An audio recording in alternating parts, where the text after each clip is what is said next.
The Equitable Life Assurance Society presents This is Your F.B.I.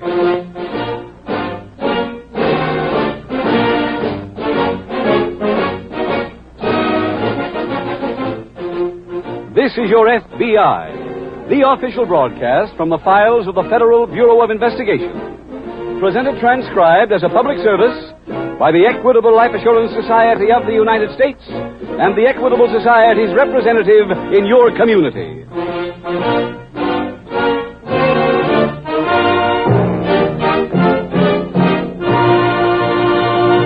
From time to time in their 30s and early 40s, most men and women ask themselves, what will I be doing when I am 65 years old? What are my chances of being 100% self-supporting when it's time to stop work? Well, that's largely up to you and the decision you make right now. One such opportunity for an important decision will be offered to you in our middle commercial. It tells about the Equitable Society's Independent 60s plan. This plan means exactly what it says. Financial independence for you in your 60s. Do you like that idea? Then please listen carefully to this important message from the Equitable Society coming in about 14 minutes.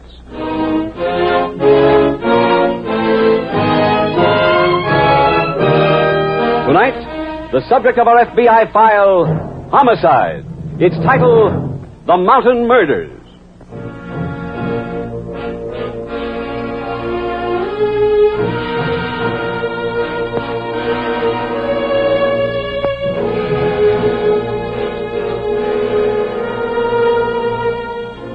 From time to time in its never-ending war against lawlessness, your FBI runs into a type of criminal who might be described as the cold-blooded killer.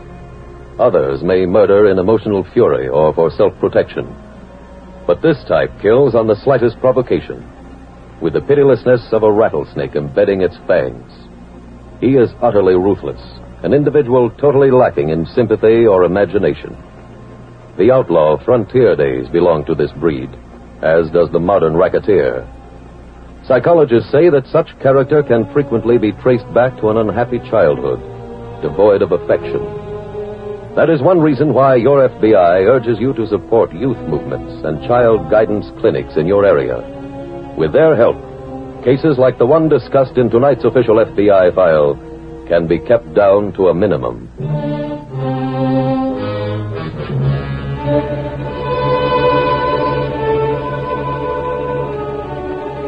Tonight's file opens in a mountain shack located in a southern state.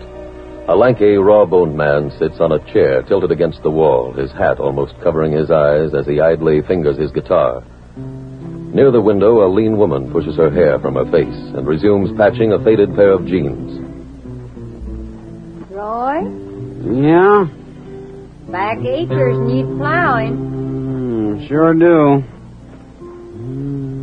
Gonna get to 'em? When? As soon as I'm feeling up to it.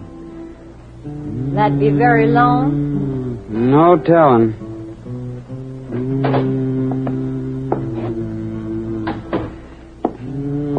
Grandpa, mind that dirt you're dragging in. Oh, the world is too clean anyway. Sure a wind coming up. Gets to being strong enough might blow them fellers away. What fellers? The one stringing the wires. Roy, you said last week you made 'em quit. Thought they did. I seen two fellers in the south field. South field, you say? Yeah. I got my traps down there. I ain't telling you just to be jawing. Lucy, where'd you put my rifle? Where it's proper. In the closet.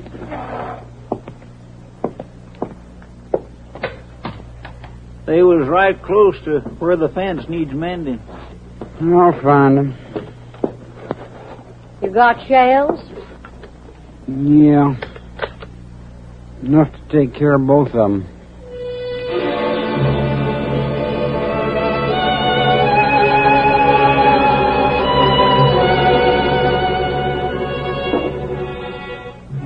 Later that day, a construction gang is at work in a large open field a few miles from the mountain shack. A husky, bronze-faced man yells instructions to his crew. Get that crane fixed and move it down. You men on the cats can roll, too. Pardon me. They said we'd find Joe Scott up here. That's me. Oh, well, I'm Jim Taylor, F.B.I.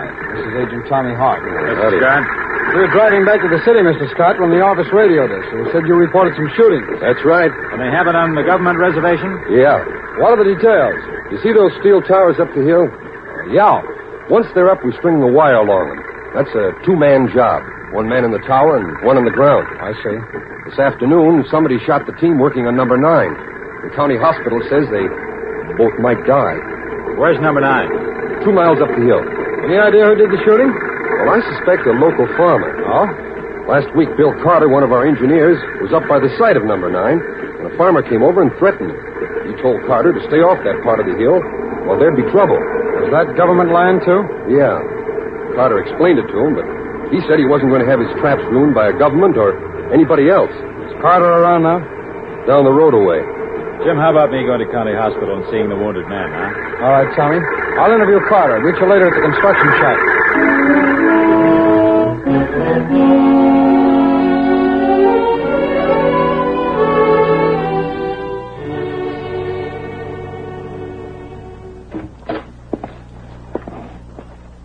Roy? Yeah? Need a hand carrying in the supplies. As soon as I'm up. Get my tobacco? Uh-huh. Mighty grateful. Hell, went up a penny. Again? Yes. 1 week to the next. Things costing more. Any talk at the store about the shootings? Mm-hmm. Yeah. Guess we'll be having a visitor. Who's coming? Government man. Heard this fella from the power company come into the store and called the government. After hanging up, he said they were sending somebody. When? Today. Roy, maybe you better go hide. You can set yourself in that old cave I used a couple years back. Ain't much for caves. I heard those government men be here today. Oh. Want us all to get rifles and try holding them off? No. You going? As soon as I get my guitar.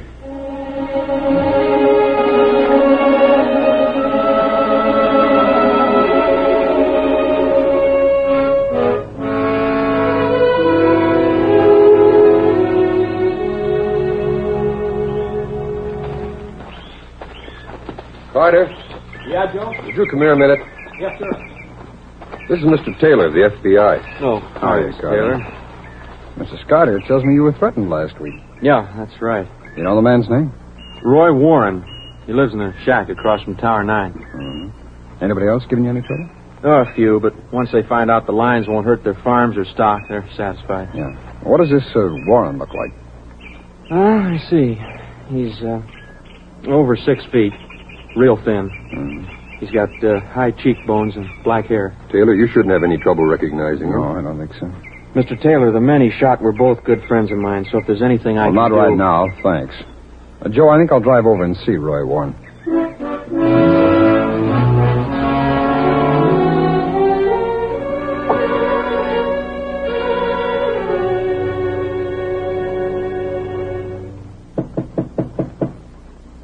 Who can that be? No idea. He ain't going away. Might as well go see. Good evening. Sure is. Does Roy Warren live here? Yeah? I'd like to see him. Don't know as you can. No, why not? He ain't here. Who is it, Grandpa? Don't know myself. I'm a special agent of the F.B.I. Here are my credentials. This is Roy's wife. Oh, Mrs. Warren, I'm looking for your husband.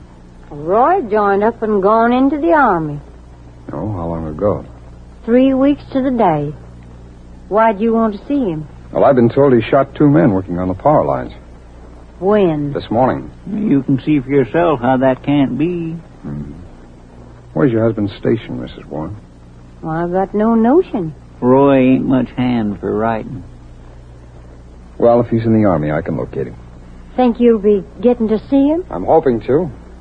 Tell him me and Grandpa are both fit. I'll do that.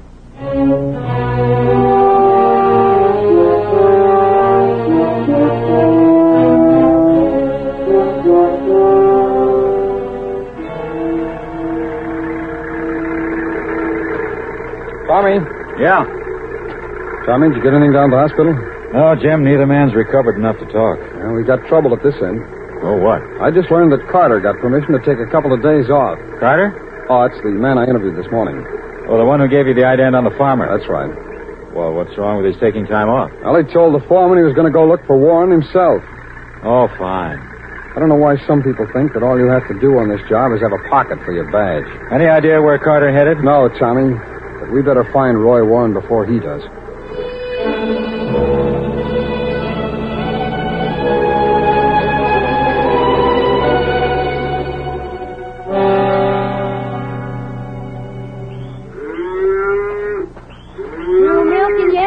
Pail ain't even damp.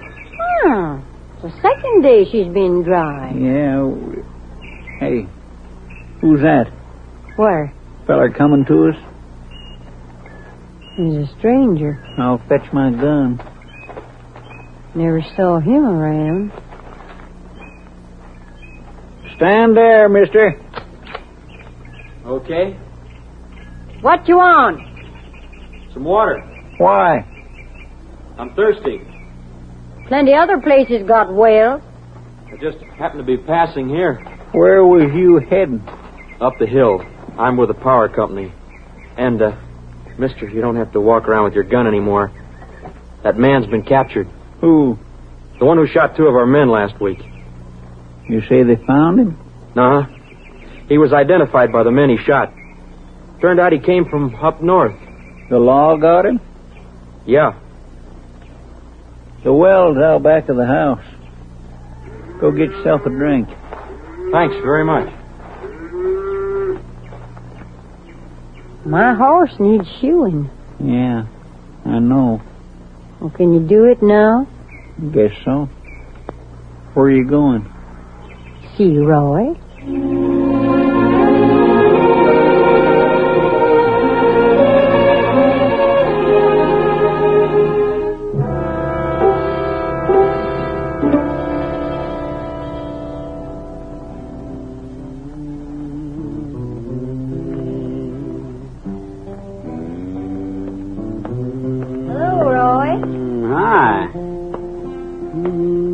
Feller from the power company come by today. Talk to him? Mm-hmm. What do you want? Well, he'll give me and Grandpa some news. What kind? Said they caught the feller shot those men. Hmm? Told us he was from up north someplace. Well, what do you know? Means you can come on down home. Yeah. You just stay where you are. Roy, he's the one that told me. Guess it ain't true. Remember me, Warren? You warned me to stay away from that field. Yeah. Too bad you didn't listen to him. Those other 2 fellas never would have got shot. Get up, Warren. We're going down to the valley. What for? So I can turn you over to the police. You ain't doing nothing. Grandpa. I got a gun too, young fella. You was so busy following Lucy you never thought to look around and back. Roy, what do you think we ought to do with him? Same thing we generally do. Well, That's right.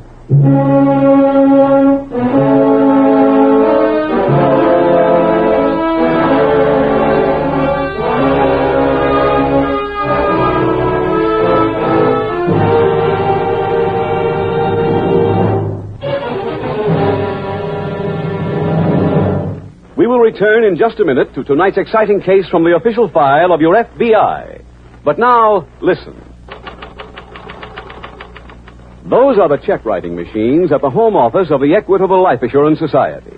Every month, right on the dot, those checks go out to members who have paid up their Equitable Independent 60s plan. They're checks that mean financial independence for life after you're 65 years old. And here's Mr. Frank Peterson, who started one of these plans back in the late 1920s. You finished your payments last year, didn't you, Mr. Peterson? Yes, Mr. Keating. I've quit work, and I'm here to prove that life can begin at 65. In other words, Mr. Peterson, you're now cashing in on the 3 freedoms that go with an independent 60s plan. First, freedom from money worries and job worries. Financial independence. I've got some mighty fine children, Mr. Keating, but I'm glad I'll never have to move in on them and be a burden to them. Second, with an equitable independent 60s plan, you're free to live anywhere you please. We've taken a pretty little place down in the Valley of Virginia. And let me tell you, it's true what they say about Dixie. It's wonderful. Third, freedom to do the things you've always wanted to do. I've got a couple of bird dogs I'm training. Takes time, but I got plenty of that since I started getting checks on my independent 60s plan. A lot of my friends think I must have made a lot of money to retire like this, but they're wrong. You don't have to make a big salary to afford an independent 60s plan. That's a fact. You don't have to earn big money to begin an equitable independent 60s plan. Ask your equitable representative to explain why you probably have a big head start towards independent 60s because of your Social Security and the life insurance you already own. Often only a small amount of additional insurance is all that's required. A few dollars a week did it for me. Friends, why not profit by Mr. Peterson's experience? Phone your Equitable Society representative without delay, or send a postcard care of this station to the Equitable Society. That's EQUITABLE. The Equitable Life Assurance Society of the United States.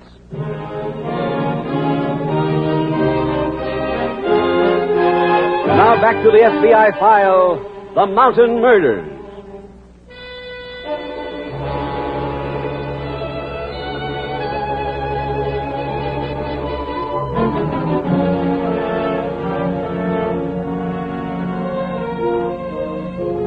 Some of Special Agent Taylor's words, which you heard a few minutes ago, are so important that they warrant repetition.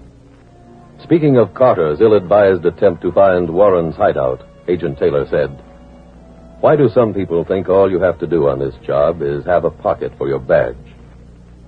While we may applaud Carter's motives and marvel at his courage, we can only condemn his foolhardiness bordering on stupidity in going after a criminal equipped only with good intentions and a gun. Your FBI takes this occasion to re-emphasize its oft-repeated advice. When a crime is committed, report it immediately to your local authorities. Then keep your hands off unless requested to do otherwise."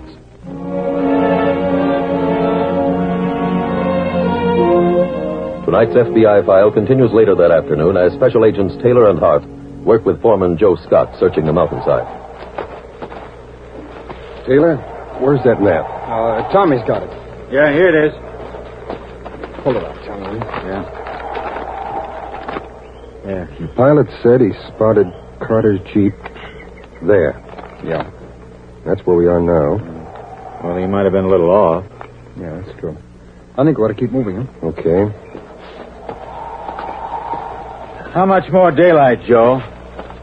About 2 more hours. Wait. Look over there. That's Carter's Jeep. Yeah. Must have come off that cliff. Never saw one that cracked up. Well, if I'm right about the cliff, Carter should be around here close by. Come on, let's look. Joe, did you put any towers up on that cliff? Mm-hmm. Well, then you know the road up there. How is it? Not really a road, Taylor. More of a trail, and it winds past the caves. Huh? Hundreds of them all over the face of the mountain. If Warren's in one, you'll never find him. Why not? Well, most of them are connected, like rooms in a railroad flat. Take an army to flush Wait a them minute, out. hold it. Carter. Hold him on. Easy. It's a bad head wound. Mm-hmm. Doesn't look like one he'd get in a crash. You better get him to the doctor quick. Oh, I'm afraid it's too late for that. Carter's dead.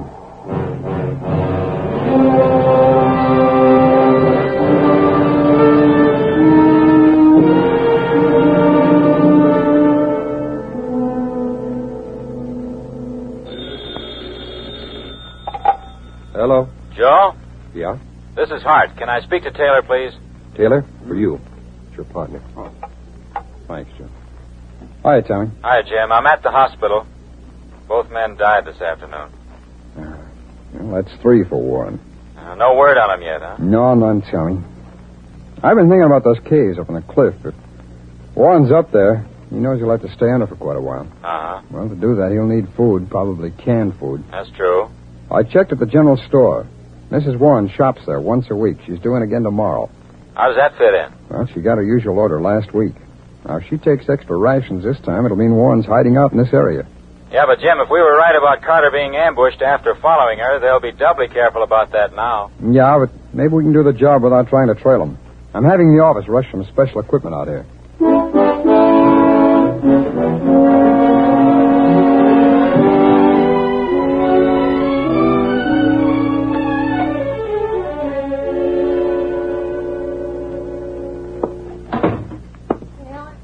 I'm back. I can see that.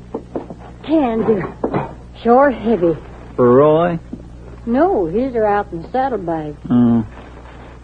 Roy's getting to be known. His picture's all over the village. Ain't no sense to that. Folks there know him now. Yeah, the power company's put up a reward. How much? $1,000.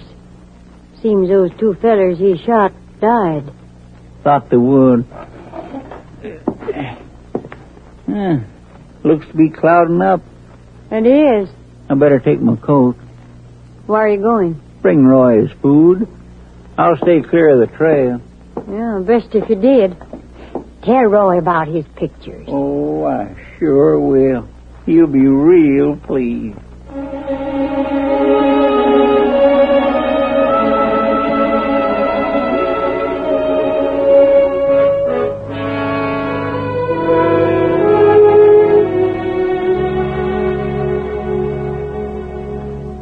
Joe, move your chair over here next to Tommy's, will you? Okay.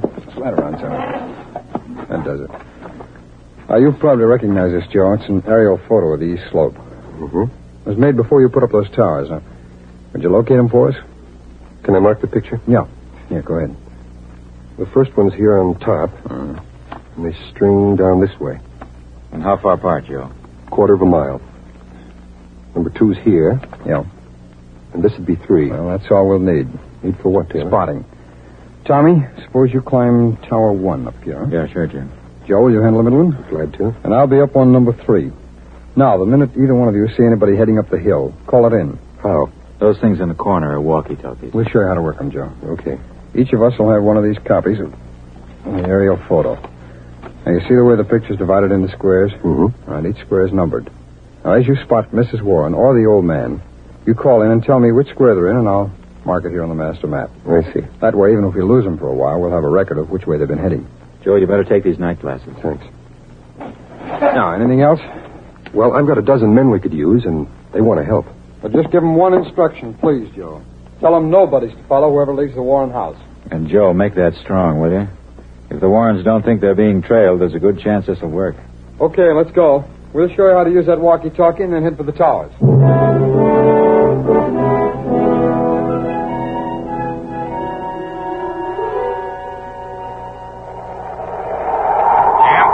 Come in, Tommy. Your man's just leaving the house. Check square 58. He's riding with both saddlebags bulging. It's probably Roy's food. Yeah. Approaching square 49. Check 49. He's headed into the brush. That line will bring him to the cave in square 14. Yeah. Over for now, Jim. Right, Tommy. Talk to you later.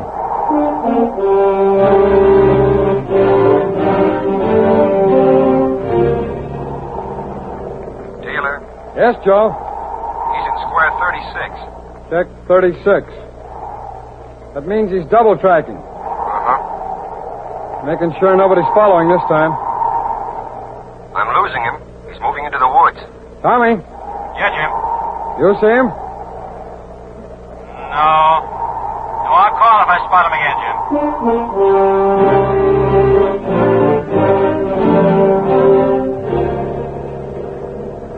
Taylor, Yeah, Joe. still no sign of him. I think I see him, Jim. Yeah, he's in square 28. Check 28. It's clear from there to the top. Okay, Tommy, I'll pick you up and we'll move in together.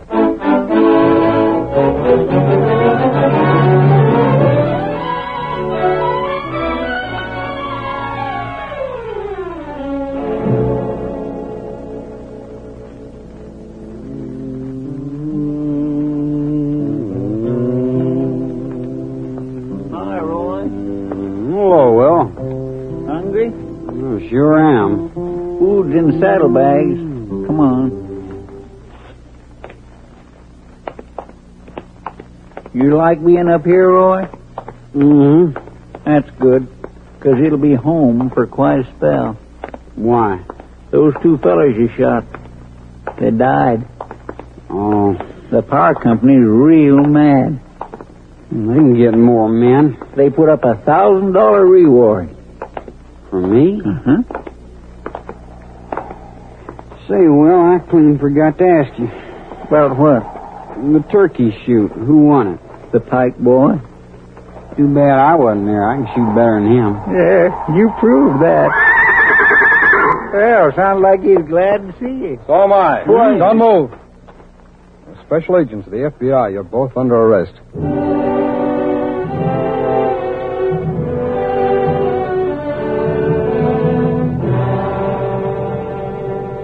Roy Warren and Will Cooper were tried and convicted in federal court of murder on a government reservation. Each received a sentence of life imprisonment. As you have heard, a physically close surveillance was impossible in this case. As you have also heard, Special Agents Taylor and Hart improvised with what materials were available to them and apprehended the criminals. That ability to improvise is one of the talents for which the men of your FBI have become justifiably famous. Famous throughout the world. No two cases are ever exactly alike. Probably for the simple reason that no two human beings are perfect duplicates. Therefore, each investigation calls for its own particular method. The need of law enforcement officers for so many different types of knowledge is what has elevated police work to the status of a profession. A profession devoted exclusively to the welfare of you, the American people.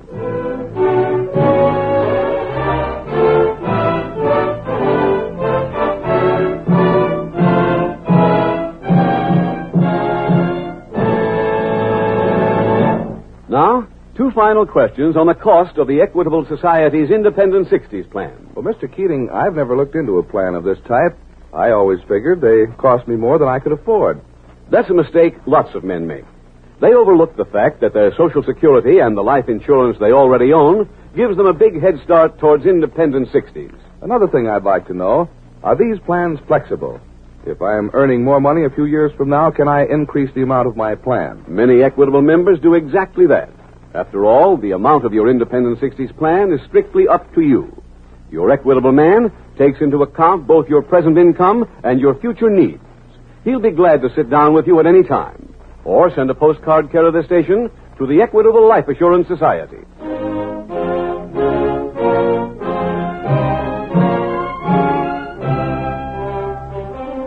Next week, we will dramatize another case from the files of the Federal Bureau of Investigation. Its subject, espionage. Its title, The Traitor.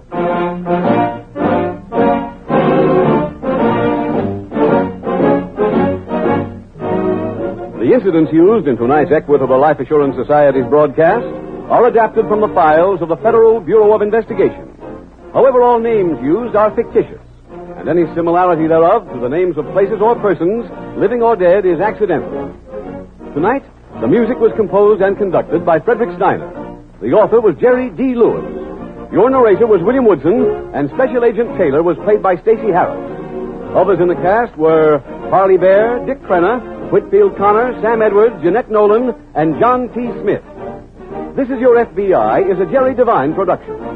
This is Larry Keating speaking for the Equitable Life Assurance Society of the United States and the Equitable Society's representative in your community, and inviting you to tune in again next week at this same time when the Equitable Life Assurance Society will bring you another thrilling transcribed story from the files of the Federal Bureau of Investigation.